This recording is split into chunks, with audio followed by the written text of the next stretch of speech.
శాంతి 18/7/2025 సాకార ఈశ్వరీయ మధుర మహావాక్యాలు. మధురమైన పిల్లలారా, మీపై మీరే దయ చూపుకోండి. తండ్రి ఏదైతే శ్రీమతం ఇస్తున్నారో దాని అనుసారం నడవండి. తండ్రి ఇచ్చు శ్రీమతం, పిల్లలారా, సమయాన్ని వృధా చేయకండి, మంచి కర్మలనే చేయండి. ప్రశ్న: అదృష్టశాలి పిల్లల ముఖ్య ధారణలు ఏవి? జవాబు: అదృష్టశాలి పిల్లలు ఉదయమే లేచి అమృతవేళ తండ్రిని చాలా ప్రీతితో స్మృతి చేస్తారు. బాబాతో తీయగా మాట్లాడతారు. తమపై ఎప్పుడు నిర్దయను చూపుకోరు. వారు గౌరవపూర్వకంగా ఉత్తీర్ణులయ్యే పురుషార్థం చేసి స్వయాన్ని రాజ్యానికి అర్హులుగా చేసుకుంటారు. ఓం శాంతి. పిల్లలు తండ్రి ఎదురుగా కూర్చున్నప్పుడు మా బేహద్దు తండ్రి బేహద్దు సుఖమునిచ్చేందుకు శ్రీమతంనిస్తున్నారు అని వారికి తెలుసు. తండ్రిని దయాసాగరులు, ముక్తిదాత అని చాలా మహిమ చేస్తారు. తండ్రి చెప్తున్నారు, కేవలం ఇది మహిమ చేయు విషయమే కాదు, కానీ పిల్లలకు సలహానివ్వడం తండ్రి కర్తవ్యం. అలాగే లౌకిక తండ్రి లాగా బేహద్దు తండ్రి కూడా శ్రీమతంనిస్తూ ఉన్నారు, అభిప్రాయాలను తెలియజేస్తూ ఉన్నారు. వారు ఉన్నతాతి ఉన్నతమైన తండ్రి కనుక వారి మతం కూడా తప్పకుండా ఉన్నతాతి ఉన్నతంగానే ఉంటుంది. మతాన్ని తీసుకునేది ఆత్మ. మంచి లేక చెడు కర్మలను చేసేది కూడా ఆత్మని. ఈ సమయంలో ప్రపంచానికి రావణుడి మతం లభిస్తుంది. పిల్లలైన మీకు రాముడి మతం లభిస్తుంది. రావణుడి మతం వలన నిర్దయులై విరుద్ధ కర్మలనే చేస్తారు. సమర్థమైన మంచి కర్మలను చెయ్యండి అని తండ్రి సలహా ఇస్తూ ఉన్నారు. తమపై తాము దయ చూపుకోవడం అన్నింటికంటే చాలా మంచి కార్యం. సతో ప్రధానంగా చాలా సుఖంగా ఉండే ఆత్మ రావణుడి మతం లభించడం వలన తమో ప్రధానమైపోయింది అని మీకు తెలుసు. ఒక్క తండ్రి స్మృతిలోనే ఉండండి. మీపై మీరే దయ చూపుకోండి. ఇప్పుడు తండ్రి మతంనిస్తున్నారు. తండ్రి దయ చూపించరు. ఇలా చేయమని శ్రీమతంనిస్తారు. మీపై మీరు దయ చూపుకోవాలి. స్వయాన్ని ఆత్మగా భావించి పతిత పావనులైన మీ తండ్రిని స్మృతి చేస్తే మీరు పావనంగా అవుతారు. పావనంగా ఎలా అవ్వాలో తండ్రి సలహానిస్తారు. పతితులను పావనంగా చేసేవారు తండ్రియే. వారు శ్రీమతమనిస్తారు. వారి మతానుసారం నడుచుకోలేదు అంటే మీపై మీరు నిర్దయులుగా అవుతారు. పిల్లలు సమయాన్ని వృధా చేయకండి అని తండ్రి శ్రీమతమనిస్తారు. నేను ఆత్మ అనే పాఠాన్ని పక్కా చేసుకోండి. శరీర నిర్వహణార్థం వ్యాపారాదులు భలే చేసుకున్న సమయం కేటాయించి యుక్తిని రచించండి. పని చేస్తున్న ఆత్మలోని బుద్ధి తండ్రి వైపు ఉండాలి. ఉదాహరణకు ప్రేయసి ప్రియులు పనులు చేస్తున్న ఒకరిపై ఒకరికి ప్రీతి ఉంటుంది కదా. ఇక్కడ అలా లేదు. మీరు భక్తి మార్గంలో కూడా స్మృతి చేస్తారు. ఎలా స్మృతి చెయ్యాలి అని చాలామంది అడుగుతారు. తండ్రిని స్మృతి చెయ్యాలి అంటే ఆత్మ పరమాత్మల రూపం తెలియాలి కదా. ఎందుకంటే పరమాత్మ నామ రూపాలకు అతీతుడు అని భక్తి మార్గంలో పాడతారు, కానీ అలా కాదు. భృకుటి మధ్యలో ఆత్మ నక్షత్రం లాగా ఉంటుందని కూడా చెప్తారు. మరి ఆత్మ అంటే ఏమిటి అని ఎందుకు అడగాలి? దానిని చూడలేరు, అది తెలుసుకునే వస్తువు. ఆత్మ కూడా తెలుసుకునే వస్తువే, పరమాత్మ కూడా తెలుసుకునే వస్తువే. రెండు అతి సూక్ష్మమైనవి. ఆత్మ మినుగురు పురుగు కంటే సూక్ష్మమైనది. శరీరం నుండి ఎలా వెళ్ళిపోతుందో తెలియదు. ఆత్మ ఉంది, అది సాక్షాత్కారం అవుతుంది. ఆత్మ సాక్షాత్కారం అయితే లాభం ఏమిటి? అది నక్షత్రం వలె సూక్ష్మమైనది. స్వయాన్ని ఆత్మగా భావించి తండ్రిని స్మృతి చేయండి.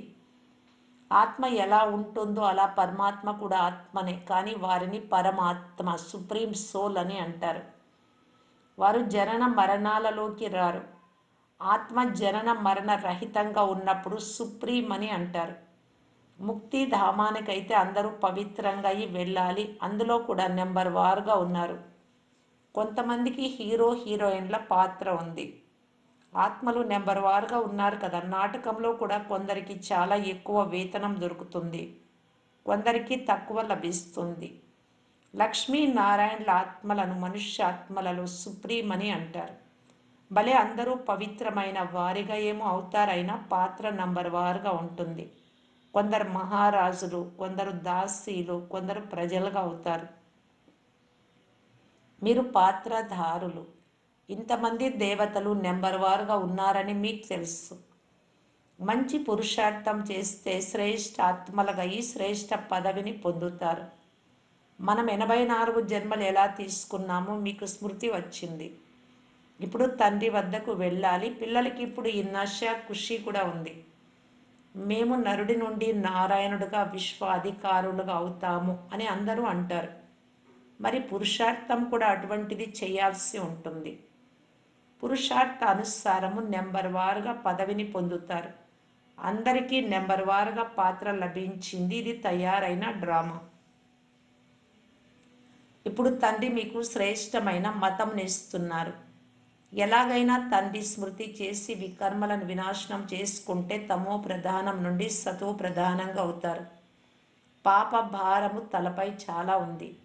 ఎలాగైనా దానిని ఇక్కడే సమాప్తం చేయాలి. అప్పుడే ఆత్మ పవిత్రంగా అవుతుంది. ఆత్మలైన మీరే తమో ప్రధానంగా అయ్యారు కనుక ఆత్మనే సతో ప్రధానంగా అవ్వాలి.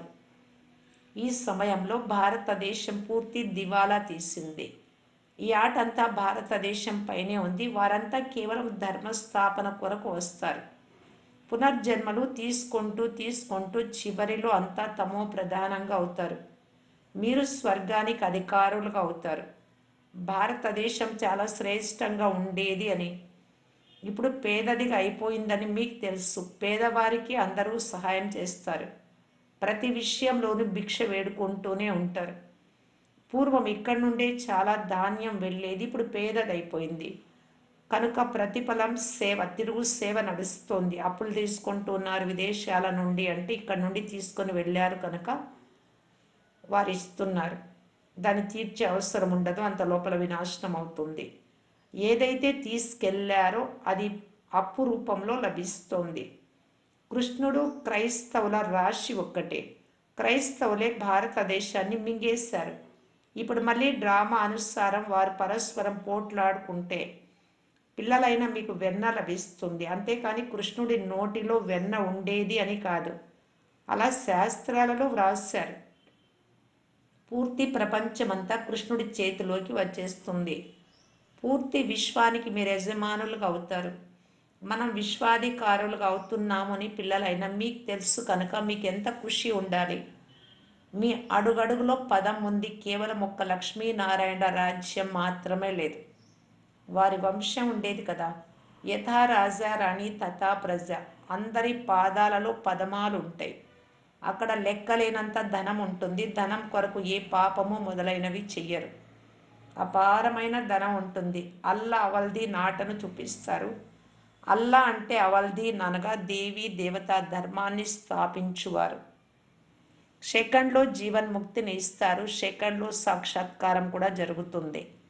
లెక్కలేనంత ఖజానాను చూపిస్తారు.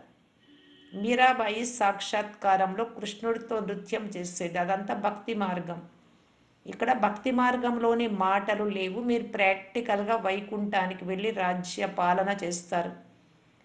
భక్తి మార్గంలో కేవలము సాక్షాత్కారాలు అవుతాయి. ఈ సమయంలో పిల్లలైన మీకు గురి లక్ష్యము సాక్షాత్కారం అవుతుంది. మేము ఇలా అవుతాము అని మీకు తెలుసు. పిల్లలు మర్చిపోతారు. అందుకే బ్యాడ్జ్ ఇవ్వబడుతుంది. ఇప్పుడు మీరు బేహద్దు తండ్రికి పిల్లలుగా అయ్యారు. ఎంత సంతోషం ఉండాలి. ఇది క్షణక్షణము పక్కా చేసుకోవాలి. బేహద్దు తండ్రికి నేను బిడ్డ అని. కానీ మాయ వ్యతిరేకతలో ఆ ఖుషి కూడా ఎగిరిపోతుంది. తండ్రి మనల్ని విశ్వాధికారులుగా చేస్తున్నారు అని తండ్రిని స్మృతి చేస్తూ ఉంటే నశ ఉంటుంది. కానీ మాయ మరిపిస్తుంది కనుక మళ్ళీ ఏదో ఒక వికర్మ జరుగుతుంది.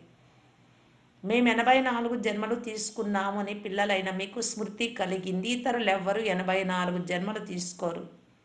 ఇది కూడా అర్థం చేసుకోవాలి. మనం ఎంతగా స్మృతి చేస్తామో అంత శ్రేష్టమైన పదవిని పొందుతాము. అంతేకాక ఇతరులను తమ సమానంగా కూడా తయారు చేయాలి. ప్రజలను కూడా తయారు చేయాలి. ధర్మ కార్యం ఇంటి నుండే ప్రారంభమవుతుంది. తీర్థయాత్రలకు కూడా మొదట స్వయంగా వెళ్తారు. తర్వాత బంధుమిత్రులు మొదలైన వారిని కూడా తీసుకెళ్తారు. కావున మీరు కూడా ప్రీతితో అందరికీ అర్థం చేయించండి. అయితే అందరూ అర్థం చేసుకోలేరు. ఒకే ఇంటిలో తండ్రి అర్థం చేసుకుంటే కుమారుడు అర్థం చేసుకోడు. తల్లిదండ్రులు పాత ప్రపంచంపై మనస్సు పెట్టకండి అని ఎంతగా చెప్పినా ఒప్పుకోరు. చాలా సతాయిస్తారు. ఇక్కడే అంటు మొక్కగా ఉన్నవారు మాత్రమే వచ్చి అర్థం చేసుకుంటారు. ఈ ధర్మస్థాపన ఎలా జరుగుతుందో గమనించండి. ఇతర ధర్మాల శాప్లింగ్ జరగదు. వారి అంటు కట్టబడదు. వారు పైనుండి వస్తారు. వారి శిష్యులు కూడా వస్తూ ఉంటారు. తండ్రి స్థాపన చేస్తారు. అంతేకాక అందరినీ పావనంగా చేసి జతలో తీసుకెళ్తారు. అందుకే వారిని సద్గురువు, ముక్తి దాత అని అంటారు. సత్యమైన గురువు ఒక్కరే. మనుషులు ఎప్పుడూ ఎవ్వరికి సద్గతి ఇవ్వలేరు. సద్గతి దాత ఒక్కరే, వారిని సద్గురు అని అంటారు. భారతదేశాన్ని సత్యమైన ఖండంగా కూడా వారే చేస్తారు. రావణుడు అసత్య ఖండంగా చేస్తాడు. తండ్రి గురించి కూడా అసత్యం, దేవతల గురించి కూడా అసత్యమే చెప్తూ ఉంటారు. అందుకే తండ్రి చెప్తారు, చెడు వినకండి. దీనిని వేశ్యాలయం అని అంటారు, సత్యుగం శివాలయం. మనుషులేమీ అర్థం చేసుకోరు. వారు తమ మతానుసారంగానే నడుచుకుంటారు. ఎన్ని గొడవలు పోట్లాట్లు జరుగుతూ ఉంటాయి. పిల్లలు తల్లిని, పతి స్త్రీని చంపేందుకు కూడా వెనుకాడరు. ఒకరికొకరు హింసించుకుంటూనే ఉంటారు. తండ్రి వద్ద చాలా ధనం ఉండి ఇవ్వలేదు అంటే చంపేందుకు లేట్ చెయ్యరు. ఎంతటి మలిన ప్రపంచం! మీరిప్పుడు ఎలా అవుతున్నారు? మీ ముఖ్య లక్ష్యం ఎదురులో నిలిచి ఉంది. కేవలం ఓ పతిత పావన వచ్చి మమ్మల్ని పావనంగా చేయండి అని పిలిచేవారు. విశ్వాధికారులుగా చేయండి అని అడిగేవారు కాదు. గాడ్ ఫాదర్ అయితే స్వర్గాన్ని స్థాపిస్తారు. మరి మీరెందుకు స్వర్గంలో లేరు? మళ్ళీ రావణుడు మిమ్మలను నరకవాసులుగా చేస్తాడు. కల్పాయువు లక్షల సంవత్సరాలు అని చెప్పినందున మర్చిపోయారు. తండ్రి చెప్తున్నారు, మీరు స్వర్గాధికారులుగా ఉండేవారు. ఇప్పుడు మళ్ళీ చక్రంలో తిరిగి నరకానికి అధికారులుగా అయ్యారు. ఇప్పుడు తండ్రి మిమ్మల్ని మళ్ళీ స్వర్గాధికారులుగా చేస్తారు. వారు చెప్తున్నారు, మధురమైన ఆత్మలారా, పిల్లలారా, తండ్రిని స్మృతి చేస్తే మీరు తమో ప్రధానం నుండి సతో ప్రధానంగా అవుతారు. తమో ప్రధానంగా అయ్యేందుకు అర్ధకల్పం పట్టింది. పూర్తి కల్పమనే చెప్పవచ్చు. ఎందుకంటే కల్పమంతా కళలు తగ్గుతూనే ఉంటాయి. ఈ సమయంలో ఏ కళ కూడా లేదు. నిర్గుణుడనైనా నాలో ఏ గుణము లేదు అని పాడతారు. దీని అర్థం ఎంతో స్పష్టంగా ఉంది. ఇక్కడ నిర్గుణ బాలకుల సంస్థ కూడా ఉంది. బాలకులలో ఏ గుణము లేదు. వాస్తవానికి బాలకులను మహాత్ముల కంటే శ్రేష్టమైన వారు అని అంటారు. వారికి వికారాల గురించే తెలియదు. మహాత్ములకు వికారాల గురించి తెలిసి ఉంటుంది కనుక పదాలు కూడా చాలా తప్పుగా ప్రయోగిస్తారు. మాయ పూర్తిగా అధర్మపరులుగా చేస్తుంది. గీతను కూడా చదువుతారు. భగవాను వాచ కామ మహాశత్రు అని కూడా చెప్తారు. ఇది ఆది మధ్య అంత్యాలు దుఃఖం ఇస్తుంది. అయినా పవిత్రంగా అవ్వడంలో ఎన్ని విఘ్నాలు వేస్తారు. కుమారుడు వివాహం చేసుకోకుంటే ఎంతగానో కోప్పడతారు. తండ్రి చెప్తున్నారు, పిల్లలారా మీరు శ్రీమతమును అనుసరించాలి. ఎవరైతే పుష్పాలుగా అవ్వని వారిగా ఉంటారో వారికి మీరు ఎంతగా అర్థం చేయించినా ఎప్పుడూ అంగీకరించరు. కొన్ని స్థానాలలో పిల్లలు మేం వివాహం చేసుకోము అంటే తల్లిదండ్రులు ఎన్నో అత్యాచారాలు చేస్తారు అని చెప్తారు. కొడతారు, తిడతారు, ఇంట్లో బంధిస్తారు. ఇలాగా జ్ఞాన యజ్ఞం రచించినప్పుడు అనేక ప్రకారాలైన విఘ్నాలు ఏర్పడతాయి అని తండ్రి చెప్తున్నారు. 3 అడుగుల నేల కూడా ఇవ్వరు. మీరు కేవలం తండ్రి మతానుసారం స్మృతి చేసి పవిత్రంగా అవుతారు.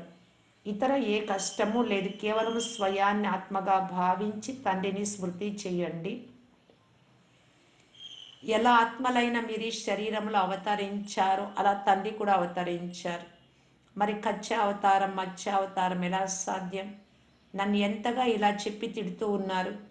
ప్రతి కణ కణంలో భగవంతుడు ఉన్నాడు అని అంటారు. నన్ను మరియు దేవతలను కూడా గ్లాని చేస్తారు. అప్పుడే నేను రావాల్సి వస్తుంది. నేను వచ్చి పిల్లలకు మళ్ళీ వారసత్వం ఇస్తాను. నేను వారసత్వం ఇస్తే రావణుడు శాపం ఇస్తాడు. ఇది ఆట. శ్రీమతమును పాటించడం లేదు అంటే వీరి అదృష్టం ఇంతే అని భావించబడుతుంది.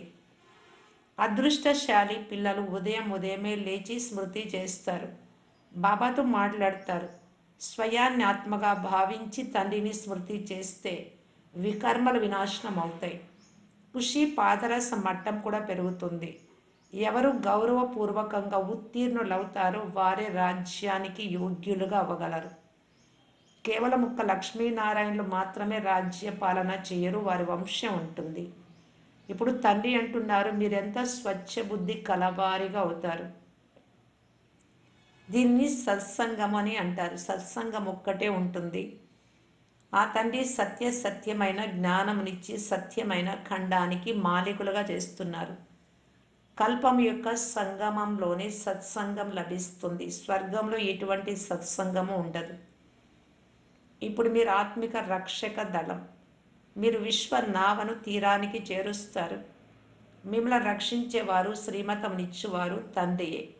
మీ మహిమ చాలా గొప్పది. తండ్రి మహిమ, భారతదేశపు మహిమ అపారమైనది. పిల్లల మహిమ కూడా అపారమైనది. మీరు బ్రహ్మాండానికి, విశ్వానికి కూడా అధికారులుగా అవుతారు. నేను కేవలం తండ్రిని, బ్రహ్మాండానికి మాత్రమే యజమానిని. మీకు పూజ కూడా డబల్గా జరుగుతుంది.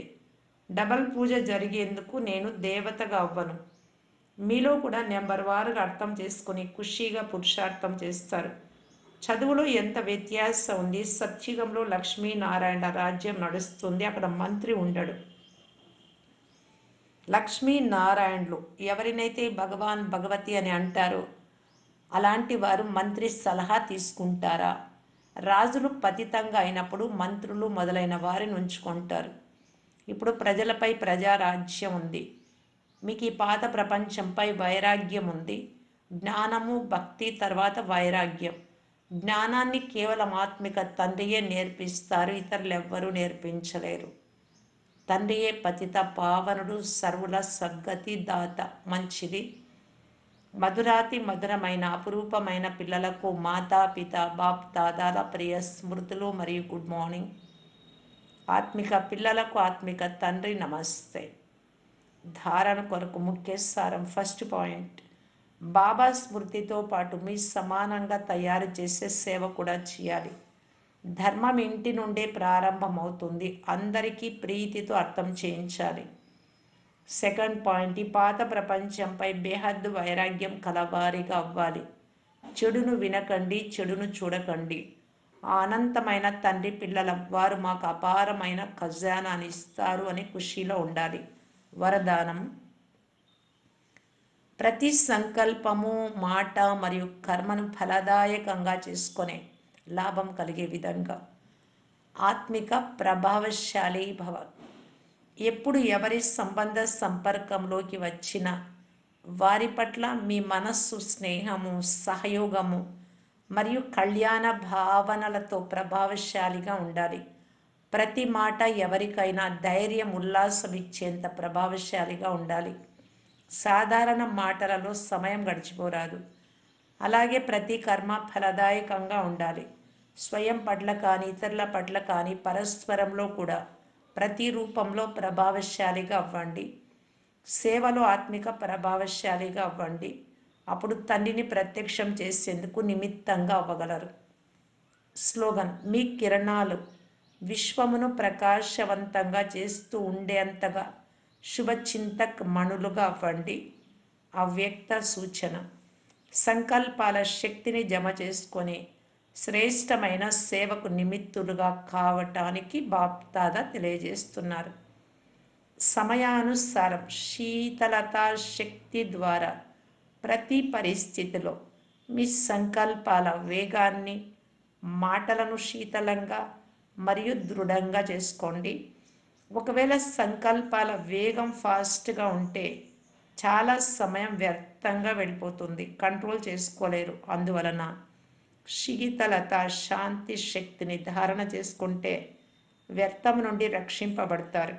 ఇది ఎందుకు, ఇది ఏమిటి, ఇలా కాదు అలా, ఈ వ్యర్థం యొక్క వేగం నుండి విడుదలైపోతారు.